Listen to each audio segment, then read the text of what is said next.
नमस्ते दोस्तों। आज हम भारतीय दर्शन के गहरे ग्रंथों में से एक भगवद गीता में गोता लगा रहे हैं। खास तौर पर हम दूसरे अध्याय के 58वें श्लोक पर गौर करेंगे। एक ऐसा श्लोक जिसने अनगिनत लोगों को आत्म साक्षात्कार के रास्ते पर आगे बढ़ाया है।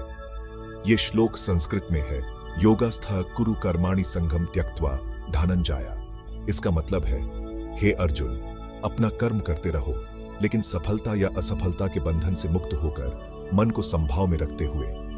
ऐसी संबुद्धि को ही योग कहते हैं। तो ये श्लोक इतना खास क्यों है?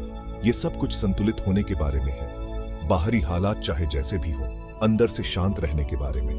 यह हमें सिखाता है कि जीवन पर सच्ची पकड़ बाहरी नतीजों को काबू करने में नहीं है, बल्कि उन नतीजों के प्रति हमारी प्रतिक्रियाओं को नियंत्रित करने में है। ये सिद्धांत, जिसे अक्सर कर्म योग कहा जाता है, बहुत बड़ा बदलाव ला सकता है।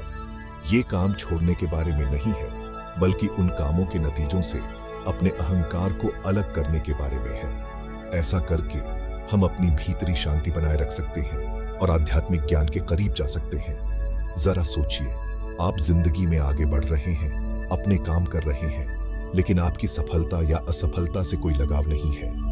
योग की स्थिति में होने का यही मतलब है, एक ऐसी स्थिति जिसमें गहरी शांति है जो कभी नहीं हिलती। ये अपना बेस्ट देने और बाकी सब छोड़ देने के बारे में है। ये भरोसा करने के बारे में है कि जो भी होता है अच्छे के लिए ही होता है। अब इसे अपनी रोजमर्रा की जिंदगी में ढालना थोड़ा मुश्किल हो सकता है, लेकिन ये बहुत ताकतवर भी है। छोटी शुरुआत कीजिए। अगली बार जब भी आप किसी काम का सामना करें, सिर्फ काम पर ध्यान दीजिए, नतीजे पर नहीं। चाहे वो कोई ऑफिस का काम हो, कोई पर्सनल प्रोजेक्ट हो, या कोई छोटा मोटा घर का काम हो, उसे पूरे मन से करने की कोशिश कीजिए, लेकिन उसके नतीजे से कोई जुड़ाव मत रखिए। ये नजरिया बदलने से हम दुनिया के साथ बातचीत करने का तरीका ही बदल जाता है। ये हमारे अंदर गहरी आजादी और खुशी की भावना लाता है, क्योंकि अब आप असफलता के डर या सफलता की चाहत से बंधे हुए नहीं हैं। आप सच में उस पल में जीने के लिए आजाद हैं, पूरी तरह से मौजूद होने के लिए।